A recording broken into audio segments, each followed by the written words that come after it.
কি করাইছে তোমারে?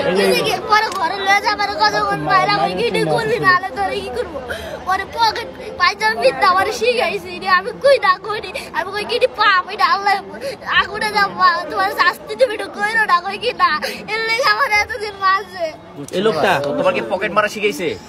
পকেট মারতে এই কথা কইছে? অবস্থা দেখছেন ভাই। আর কি শিখাইছে তোমারে? এই মোবাইলটা কি তুমি নিয়েছো? কোনটা এই যে মোবাইলটা এটা কার মোবাইল? দেখো তো। এটা আরে মোবাইল কার মোবাইল? এই মোবাইল। শিওর? ওর তো কোনো ছবি ছবি কি নাই। পকেট মারছে? বাসা কোথায় জানো বাবা? না বাসার নামটা বলে দাও। এই যে এই বাজারে কোন বাজার শুনে একটা তাহলে এইদিকে এইদিকে তুমি ওখানে শুনে এক রাতে তুমি বাজারে গেলে চিনবা? 100 টাকা ভাড়া তাহলে ভালো দূর ভাই না না নারায়ণ দোস্ত ঠিক আছে। নারায়ণ মাসে ওই লোক তোমার কি হয়? তোমার কারো মোবাইল নাম্বার মনে আছে? তোমার আম্মু বা তোমার আঙ্কেলের, তোমার খালামণির? আমার স্কুলে পড়াই তো স্কুলে পড়াই না কোন স্কুলে পড়ে স্কুলের নাম জানি না আর স্কুলে কোন সাইডে সেটা?